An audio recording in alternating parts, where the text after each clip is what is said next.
જય હિન્દ વિદ્યાર્થી મિત્રો, જીએસ પોઈન્ટરમાં આપ સર્વેનું હાર્દિક સ્વાગત છે. અને આજે આપણે આ વિડીયોની અંદર કરંટ અફેર્સને અનુલક્ષીને મે મંથના કરંટ અફેર્સના તમામ સ્ટેટિક પોઈન્ટ જોઈશું કે જે તમને આવનારી કેન્દ્ર તથા રાજ્ય સરકારની પરીક્ષાની અંદર ખૂબ જ ઉપયોગી નીવડશે. અને આ વિડીયોની અંદર આપણે મે મંથના તમામ static wise category wise current affairs જોઈશું. તો ચાલો મિત્રો, સૌપ્રથમ આપણે શરૂઆત કરીએ રાષ્ટ્રીય સમાચાર અને મહત્વની પહેલ એટલે કે યોજના વિશેની. સૌપ્રથમ મહત્વના દિવસ વિશે વાત કરીએ. રાષ્ટ્રીય ટેકનોલોજી દિવસ કે ભારતમાં 11 મેના રોજ રાષ્ટ્રીય ટેકનોલોજી દિવસ ઉજવવામાં આવે છે. આના પાછળનું કારણ શું છે કે 1998ની અંદર રાજસ્થાનના પોખરણ ખાતે આપ સર્વે ઓપરેશન શક્તિ એટલે કે ભારત સરકાર દ્વારા ઓપરેશન શક્તિ હેઠળ સફળ પરમાણુ પરીક્ષણની યાદમાં આ રાષ્ટ્રીય ટેકનોલોજી દિવસ ઉજવવામાં આવે છે. તો વાત કરીએ વર્ષ 2026ની તેની થીમ શું હતી, તો ઇન્ક્લુઝિવ ગ્રોથ રિપોસિબલ ઇનોવેશન કે જે રાષ્ટ્રીય ટેકનોલોજી વર્ષ 2026ની થીમ હતી. તો ચાલો મિત્રો આગળ વાત કરીએ આંતરરાષ્ટ્રીય યોગ દિવસ વર્ષ 2026 કે 21 જૂનના દિવસે કે આંતરરાષ્ટ્રીય યોગ દિવસ ઉજવવામાં આવે છે.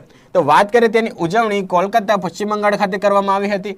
અને તેની વર્ષ 2026 માટેની આંતરરાષ્ટ્રીય યોગા માટેની થીમ શું હતી, તો યોગા ફોર હેલ્ધી એજિંગ કે જે વર્ષ 2026ની યોગાની થીમ હતી.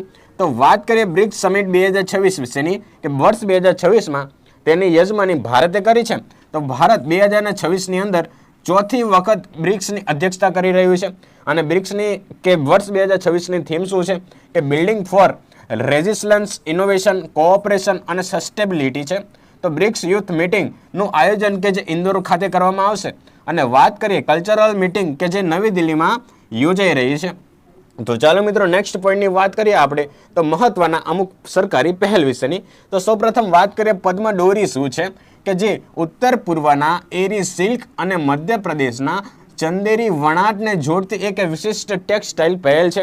એટલે કે ટેક્સટાઇલ સાથે સંકળાયેલી મહત્વની યોજના છે. એમાં ખાસ વાત કરીએ કે ચંદેરી વણાટ કે જેને મધ્યપ્રદેશની અંદર જીઆઈ ટેગ પ્રાપ્ત થયેલો છે. તો વાત કરીએ ટોલિંગ સિસ્ટમની ક્રાંતિ વિશેની કે ગુજરાતના સુરત અને ભરૂચ સેક્શન નેશનલ હાઈવે 48 પર ભારતની પ્રથમ મલ્ટીલેન ફ્રી ફ્લો બેરિયર ટોલિંગ સિસ્ટમ શરૂ કરવામાં આવી છે.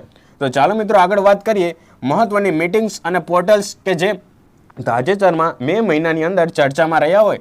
તો વાત કરીએ નવી દિલ્હીમાં એશિયન પ્રોડક્ટિવિટી ઓર્ગેનાઇઝેશન એટલે કે એપીઓનું 68મા સત્રનું આયોજન થયું હતું. તો વાત કરીએ આયુષ મંત્રાલયે નાણાકીય અનુદાન માટે આયુષ અનુદાન પોર્ટલ લોન્ચ કરેલું છે. તો વાત કરીએ સામાજિક ન્યાય મંત્રાલયે વરિષ્ઠ નાગરિકો માટે જીવન અને સતયુગ મોબાઈલ એપ્લિકેશન લોન્ચ કરી છે. તો વાત કરીએ આઈસીએમઆર અને આઈસીએઆર કે જે ખેતી એટલે કે કૃષિ ઉત્પાદકતા સાથે સંકળાયેલા મહત્વના સંગઠન છે. તો વાત કરીએ સ્વાસ્થ્ય સુધારવા માટે સેહત નામનો પ્રોગ્રામ કે જેઓએ આઈસીએઆર અને આઈસીએમઆર દ્વારા લોન્ચ કરવામાં આવેલો છે. તો વાત કરીએ ડિફેન્સ એન્ડ ટેકનોલોજી વિશેની કે પ્રયાગરાજમાં નોર્થ ટેન્ક સિમ્પોઝિયમ 2026 યોજાયું હતું. અને શિલોંગમાં 100મા ક્રમાંકનું જેન નેક્સ્ટ પોસ્ટ ઓફિસ શરૂ કરવામાં આવી છે. તો ચાલો મિત્રો નેક્સ્ટ પોઈન્ટની વાત કરીએ તો આપણે રાજ્યવાર મુખ્ય અપડેટ્સ વિશે જાણીએ. તો સૌપ્રથમ આસામ રાજ્ય વિશે જાણીએ. તો આસામની વિધાનસભાએ યુસીસી બિલ પસાર કર્યું છે કે સૌપ્રથમ ગોવા, ત્યારબાદ ઉત્તરાખંડ આવું કરનાર આ જે આસામ છે કે ઉત્તર પૂર્વનું પ્રથમ રાજ્ય બનેલું છે અને દેશનું ત્રીજું રાજ્ય બન્યું છે. તો ચાલો મિત્રો વાત કરીએ સિક્કિમ વિશેની કે સિક્કિમ ભારતનું પ્રથમ એવું રાજ્ય બન્યું છે કે જેણે સંપૂર્ણ પેપરલેસ જ્યુડિશરી સિસ્ટમ અપનાવી છે. એટલે કે પેપરલેસ ન્યાયતંત્ર અપનાવનાર ભારતનું સૌપ્રથમ જો કોઈ રાજ્ય બન્યું હોય તો એ કયું બન્યું છે, તો સિક્કિમ રાજ્ય બન્યું છે. તો ચાલો મિત્રો વાત કરીએ મહત્વના જે ચૂંટણીના પરિણામો જાહેર થયા છે. જેમ કે વાત કરીએ પશ્ચિમ બંગાળની અંદર બીજેપીની ગવર્મેન્ટ બની છે પ્રથમ વખત. તો વાત કરીએ ત્યાંના સીએમ કોણ બન્યા છે, તો સુવેન્દુ અધિકારીજી બન્યા છે. અને તાજેતરમાં ખૂબ જ ચર્ચામાં રહ્યો હોય એવો બાંગ્લાદેશ અને નોર્થ ઇસ્ટના જે રાજ્યો છે અને નેપાળ સાથે જે સરહદ ધરાવે છે એવો સિલગુરી કોરિડોર બરાબર છે કે જ્યાં ચિકન નેક આવેલી છે અને બાંગ્લાદેશ સાથે પણ આની બોર્ડર ધરાવે છે. અને તાજેતરમાં પશ્ચિમ બંગાળની સરકારે જેટલી પણ બાંગ્લાદેશ સાથે સરહદ ધરાવે છે તે સરહદ ઉપર તાર ફેન્સિંગનું કામ શરૂ કરેલું છે કારણ કે ઇમિગ્રેશનના જે અતિક્રમણ છે તેને અટકાવી શકાય. તો ચાલો મિત્રો વાત કરીએ ઉત્તર પ્રદેશ રાજ્ય વિશેની. તો ઉત્તર પ્રદેશની સરકારે નમામી ગંગે મિશન હેઠળ વન ડિસ્ટ્રિક્ટ વન રિવર અભિયાન શરૂ કરેલું છે. અને વાત કરી લઈએ તમિલનાડુ વિશેની કે તમિલનાડુમાં કે હાલમાં ટીવીકે પાર્ટી નવી ઉભરી આવી છે અને ત્યાંના સીએમ કોણ બન્યા છે તમિલનાડુના? તો જોસેફ વિજય સીએમ બન્યા છે. તો ચાલો મિત્રો વાત કરીએ ઝારખંડ રાજ્ય વિશેની કે હજારીબાગમાં ભારતનું પ્રથમ પર્લ ફાર્મિંગ ક્લસ્ટર એટલે કે મોતીની ખેતી જાહેર કરનારું ભારતનું પ્રથમ રાજ્ય ઝારખંડ બન્યું છે. તો ચાલો મિત્રો નેક્સ્ટ પોઈન્ટની વાત કરીએ આપણે. તો વાત કરીશું આંતરરાષ્ટ્રીય સમાચારો અને મહત્વના પુરસ્કારો વિશેની. તો વાત કરીએ પીએમ મોદીને સન્માન તાજેતરમાં મળેલું છે કે સ્વીડનનું સર્વોચ્ચ સન્માન royal order of the pole star નામનું એવોર્ડ આપવામાં આવેલો છે. જ્યારે નોર્વે દેશની વાત કરીએ તો નોર્વેનું સર્વોચ્ચ સન્માન grand cross of the royal Norwegian order of the merit નામનો પુરસ્કાર એનાયત કરવામાં આવેલો છે. અને તાજેતરમાં જેટલા પણ 33 દેશના એવોર્ડ વડાપ્રધાન નરેન્દ્ર મોદીને પ્રાપ્ત થયા છે તેનો સંપૂર્ણ વિડીયો લેક્ચર્સ આપણી યુટ્યુબ ચેનલ ઉપર ઉપલબ્ધ છે. તો ચાલો મિત્રો નેક્સ્ટ પોઈન્ટની વાત કરીએ ગ્લોબલ વોટર સિસ્ટમ સમિટ વિશેની કે જે સ્પેનના મેડ્રિડ ખાતે યોજાઈ હતી. એટલે કે ગ્લોબલ વોટર સમિટ કે જે સ્પેનના મેડ્રિડમાં યોજાયેલી હતી. તો ચાલો મિત્રો આગળ વાત કરીએ તો કેનેડા વિશે વાત કરીએ કે યુરોપિયન પોલિટિકલ કોમ્યુનિટીની બેઠકમાં ભાગ લેનારા કેનેડાના પ્રથમ બિન યુરોપિયન દેશ બન્યો છે. તો ચાલો મિત્રો વાત કરીએ રોબોટ મંક શું છે, બરાબર છે. તો વાત કરીએ દક્ષિણ કોરિયાએ વિશ્વનો પ્રથમ, ખાસ ધ્યાન રાખજો કરંટ અફેર્સ બેઝ કે જો વિશ્વના પ્રથમ અને ભારતના પ્રથમમાંથી પણ કરંટમાં પૂછાતું હોય છે. તો વાત કરીએ રોબોટ મંક કે જે દક્ષિણ કોરિયાએ વિશ્વનો પ્રથમ હ્યુમનોઇડ એક પ્રકારનો સાધુ મંક ગાબી નામનો જે રોબોટ છે તે લોન્ચ કર્યો છે, બરાબર છે. તો વાત કરીએ 14 શિલાલેખો વિશેની કે નેધરલેન્ડની ગવર્નમેન્ટ દ્વારા અને લેડન યુનિવર્સિટીએ ત્યાંના જે મ્યુઝિયમ છે ત્યાં સાચવવામાં આવ્યા હતા. તેવા 11મી સદીના ચોલ વંશની 21 કોપર પ્લેટ્સ કે જે ભારતને પરત કરી છે. હવે વિદ્યાર્થી મિત્રો આપણે જોઈએ સ્પોર્ટના મહત્વપૂર્ણ કરંટ અફેર્સ વિશેની. તો એમાં વાત કરીએ પાલ્ક સ્ટેટના રેકોર્ડ વિશેની કે જે પાલ્કની સ્ટેટ છે, પાલ્કની સ્ટેટ કે જે ભારત અને શ્રીલંકા વચ્ચે સામુદ્રિક એક સરહદ ધરાવે છે. તો વાત કરીએ ઝારખંડના 7 વર્ષના બાળક ઈશાંત સિંહે પાલ્ક સ્ટેટ તરીને પાર કરનાર સૌથી યુવા તરવૈયા બનાવવાનો રેકોર્ડ્સ બનાવ્યો છે.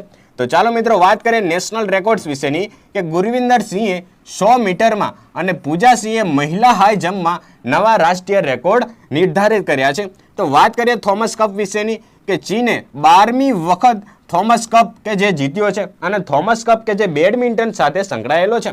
તો વાત કરીએ એશિયન બીચ ગેમ્સ વિશેની કે ચીનના સાનિયામાં યોજાયેલી આ રમતોમાં ભારતે 6 મેડલ સાથે 6ઠ્ઠા ક્રમાંકે રહ્યું હતું. તો ચાલો મિત્રો નેક્સ્ટ પોઈન્ટની વાત કરીએ મહત્વપૂર્ણ નિયુક્તિ અને મહત્વપૂર્ણ તાજેતરમાં અહેવાલો જાહેર થયા હોય. તો ભારતના નવા સીડીએસ કોણ બન્યા છે? તો લેફ્ટનન્ટ જનરલ NS રાજા સુબ્રમણ્યજી કે જે ભારતના આગામી ચીફ ઓફ ડિફેન્સ સ્ટાફ તરીકે તેમની નિમણૂક કરવામાં આવેલી છે.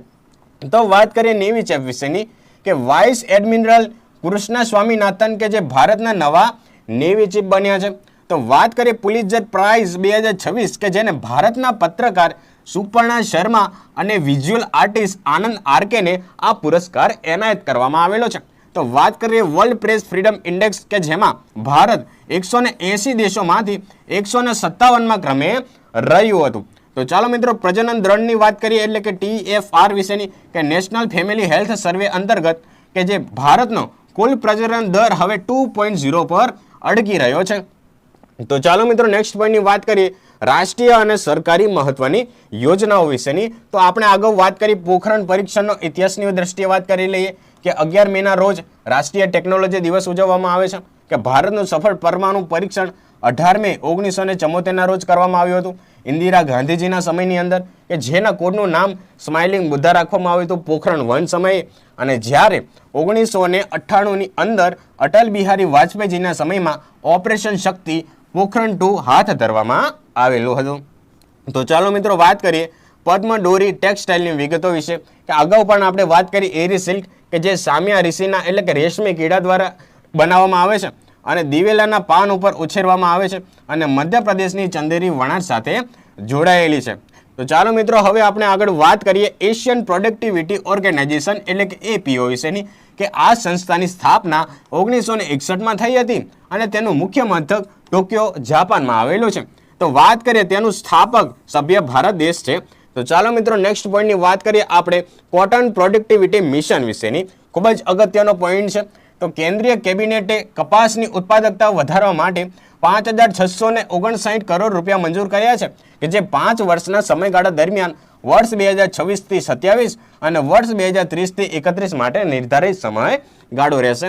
તો વાત કરીએ નેશનલ ઇન્સ્ટિટ્યૂટ ઓફ ઓપ્થોમોલોજી કે આર્મી હોસ્પિટલના સહયોગથી દિલ્હીના કેન્ટોનમેન્ટમાં માણેકશા સેન્ટર કે જે ભારતનું પ્રથમ આંતરરાષ્ટ્રીય ઓપ્થોમોલોજી રિસર્ચ સેન્ટર શરૂ કરવામાં આવેલું છે. ક્યાંક શરૂ કરવામાં આવેલું છે કે આર્મી હોસ્પિટલના સહયોગથી દિલ્હી ખાતે.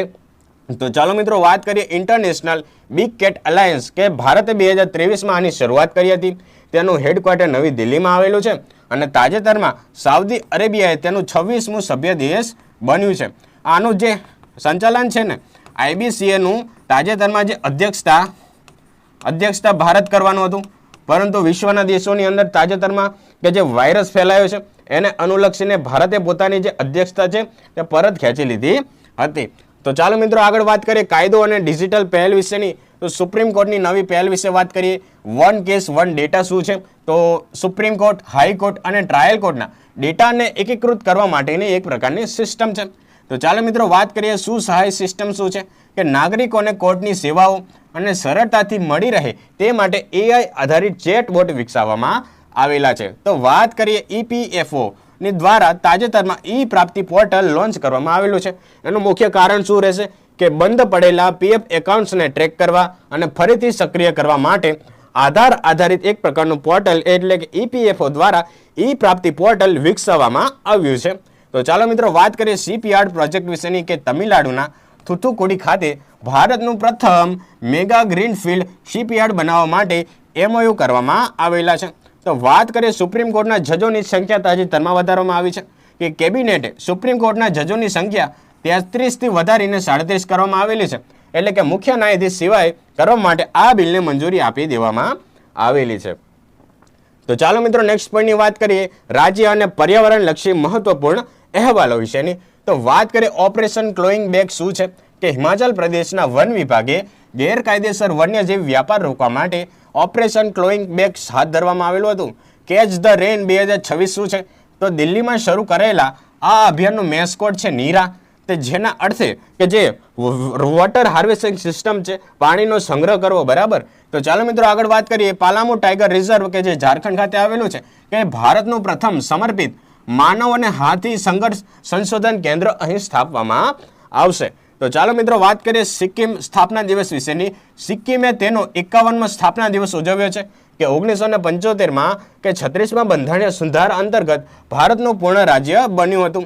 તો વાત કરીએ બ્રિક્સ પ્લસ વિશેની કે બ્રિક્સ પ્લસમાં 5 નવા દેશો જોડાયા છે. તેના દ્વારા સંચાલિત NDB એટલે કે ન્યૂ ડેવલપમેન્ટ બોર્ડનું મુખ્ય મથક કે જે શાંઘાઈ ચીન ખાતે આવેલું જોવા મળે છે. તો ચાલો મિત્રો નેક્સ્ટ પોઈન્ટની વાત કરીએ આપણે આબોહવા પરિવર્તન પરિષદ એટલે કે COP. બરાબર છે. તો વાત કરીએ COP30 નું આયોજન બ્રાઝિલમાં કરવામાં આવ્યું હતું અને 2026માં COP31 નું આયોજન તુર્કીમાં કરવામાં આવશે અને 2027માં COP32 નું આયોજન ઇથોપિયા દેશની અંદર કરવામાં આવશે. ચાલો મિત્રો આપણે આગળ વાત કરીએ ઇબોલા કે તાજેતરની અંદર ખૂબ જ ચર્ચામાં રહેલો રોગ હતો કે વર્લ્ડ હેલ્થ ઓર્ગેનાઇઝેશન દ્વારા કોંગો અને યુગાન્ડામાં ઇબોલા રોગ ફાટી નીકળવાને કારણે પબ્લિક હેલ્થ ઇમરજન્સી જાહેર કરવામાં આવેલી છે અને આ કારણો અનુસાર ભારતે પોતાની IBCAની જે અધ્યક્ષતા હતી તે સ્થગિત કરવામાં આવેલી છે. તો ચાલો મિત્રો વાત કરીએ નેટ ઝીરો લક્ષ્યાંક વિશેની કે ભારતે 2047 સુધીમાં 100 ગીગાવોટ ન્યુક્લિયર ક્ષમતા અને 2047માં નેટ ઝીરો કાર્બન ઉત્સર્જન શૂન્ય લક્ષ્યાંક હાંસલ કરવા માંગે છે. તો ચાલો મિત્રો નેક્સ્ટ પોઈન્ટની વાત કરીએ પુરસ્કારો અને પુસ્તકો વિશે વાત કરીશું. આની અંદર વાત કરીએ વિટલી પુરસ્કારને ગ્રીન ઓસ્કર એવોર્ડ તરીકે ઓળખવામાં આવે છે. તો વર્ષ 2026ની અંદર ભારતના પરવીન શેખને ગંગા નદીમાં ઇન્ડિયન સ્કીમરના પક્ષીઓના સંરક્ષણ માટે વિટલી એવોર્ડ પ્રાપ્ત થયેલો છે. તો ચાલો મિત્રો આગળ વાત કરીએ પુલિત્ઝર પ્રાઇઝ વર્ષ 2026 કે ભારતના પત્રકાર સુપર્ણા શર્મા અને આનંદ આરકેને બ્લૂમબર્ગમાં પ્રકાશિત ટ્રેપ્ટ માટે આ એવોર્ડ્સ પ્રાપ્ત થયેલો છે. તો ચાલો મિત્રો મહત્વના પુસ્તકો વિશે વાત કરીએ કે તુષાર મહેતા દ્વારા the bench, the bar and the bizarre અને the local and the vocal નામનું પુસ્તક લખવામાં આવેલું છે. તો વાત કરીએ PP સત્યન દ્વારા the library man of the India અને PN પનિકરની જે એમના જીવન ચરિત્ર ઉપર વાર્તા લખવામાં આવેલી છે. તો ચાલો મિત્રો આગળ વાત કરીએ સાયન્સ એન્ડ સ્પેસ વિશેના મહત્વના કરંટ અફેર્સ વિશેની. તો એની અંદર વાત કરીએ તો શુક્રયાન વિશેની, બરાબર છે. ભારતનું શુક્ર મિશન 2028માં લોન્ચ થવાની ધારણા છે, જેમાં સ્વીડન દેશ ભારતની સાથે જોડાયો છે આ મિશન અંતર્ગત. તો હાઇપરસોનિક મિસાઇલ વિશેની વાત કરીએ તો DRDOની લેબોરેટરી ખાતે DRDLએ હાઇપરસોનિક મિસાઇલ ટેકનોલોજીના વિકસાવવામાં 1200 સેકન્ડથી વધુ રન ટાઈમનો રેકોર્ડ નિર્ધારિત કર્યો છે. તો વાત કરીએ નિશાન મિશન વિશેની, કે તે નાસા અને ઇસરોનું સંયુક્ત રડાર મિશન છે કે જે 2025માં લોન્ચ કરવામાં આવેલું હતું. અને નિશાન પ્રશ્નના વારંવાર પ્રશ્નો GPSC બોર્ડની પરીક્ષાની અંદર પૂછાવવામાં આવેલા છે. તો ચાલો મિત્રો વાત કરીએ મહત્વના રિપોર્ટ્સ અને મહત્વપૂર્ણ ઇન્ડેક્સ વિશેની. તો એની અંદર વાત કરીએ લીડ્સ 2025ના અહેવાલ જાહેર કરવામાં આવ્યો છે. એટલે કે લોજિસ્ટિક ક્ષેત્રે તમિલનાડુ દરિયાકાંઠાના રાજ્યોમાં અને ઉત્તર પ્રદેશ કે જે લેન્ડલોક રાજ્યોની અંદર અને મિઝોરમ કે જે ઉત્તર પૂર્વના રાજ્યોમાં અને દિલ્હી કે જે કેન્દ્ર શાસિત પ્રદેશોમાં શ્રેષ્ઠ દેખાવ કરનારા કે જે લીડ્સ 2025ના અહેવાલ અંતર્ગત જાહેર કરાયા છે. તો ચાલો મિત્રો વાત કરીએ NCRB ક્રાઇમ રિપોર્ટ 2024 જે જાહેર કરવામાં આવેલો હતો. તેલંગાણામાં ગુનાખોરીમાં મોટો ઉછાળો જોવા મળ્યો હતો, જ્યારે ઉત્તર પ્રદેશમાં હિંસક ગુનાકારોમાં મોખરે છે અને નાગાલેન્ડમાં સૌથી ઓછા ગુના નોંધાયેલા છે. તો ચાલો મિત્રો વાત કરીએ ડિફેન્સ એન્ડ સિક્યુરિટીના મહત્વપૂર્ણ કરંટ અફેર્સ વિશેની. સો હવે મિત્રો વાત કરીએ મહત્વપૂર્ણ ડિફેન્સ એન્ડ સિક્યુરિટીના મહત્વપૂર્ણ કરંટ અફેર્સ વિશેની. તો તેની અંદર નવી મિસાઇલો અને વેપન સિસ્ટમ વિકસાવવામાં આવેલી છે. તો વાત કરીએ તારા સિસ્ટમ વિશેની, કે ટેક્ટિકલ એડવાન્સ રેજ એન્ક્યુમેશન એટલે કે DRDO અને ભારતીય વાયુ સેનાએ ઓડિશાના કિનારે વેપન સિસ્ટમનું સફળ પરીક્ષણ કર્યું છે. તો વાત કરીએ MIRV ટેકનોલોજી કે જે ભારત દ્વારા મલ્ટિપલ ઇન્ડિપેન્ડન્ટલી ટાર્ગેટેબલ રી એન્ટ્રી વ્હીકલ સિસ્ટમ ધરાવતી અગ્નિ મિસાઇલનું સફળ પરીક્ષણ કરીને doctor APJ Abdul Kalam island પરથી કરવામાં આવેલું હતું. તો આગળ વાત કરીએ વિક્રમ VT-21 પ્રોજેક્ટ વિશેની, કે DRDOએ 2 અત્યાધુનિક આર્મ્ડ પ્લેટફોર્મ અને વ્હીલ એન્ડ ટ્રેક વિકસાવવા માટે આ પ્રોજેક્ટ લોન્ચ કરેલો છે. તો ચાલો મિત્રો હવે આપણે આગળ વાત કરીએ મહત્વની મિલિટરી એક્સરસાઇઝ વિશેની. તો એની અંદર વાત કરીએ સૈન્ય અભ્યાસ વિશેની, કે પ્રગતિ 2026 કે જે મેઘાલયના ઉમરોઈ ખાતે યોજાયું હતું, કે જે ભારત સહિત ટોટલ 12 દેશોએ આ ઉમરોઈ યુદ્ધ અભ્યાસની અંદર ભાગ લીધો હતો. તો વાત કરીએ ભારત અને કંબોડિયા અભ્યાસ વિશે, કે કંબોડિયાએ બંને દેશોના દ્વિપક્ષી સૈન્ય અભ્યાસની બીજી આવૃત્તિ યોજાઈ હતી. તો મહત્વપૂર્ણ નવા જહાજો વિશે વાત કરીએ તો ભારતીય નૌકાદળોએ નળગીરી ક્લાસનું 6ઠ્ઠું મહેન્દ્રગીરી અને નેક્સ્ટ જનરેશનનું ઓફિસર પેટ્રોલ વેસલ્સ એવું સંઘમિત્રા લોન્ચ કર્યા હતા. તો આપ સર્વેને આઈડિયા આવવો જોઈએ, જો ભારતનો ઇતિહાસ ભણ્યો હોય તો મૌર્ય વંશની અંદર સમ્રાટ જે અશોક હતા તેમના એક પુત્ર અને એક પુત્રીનું નામ શું હોય છે?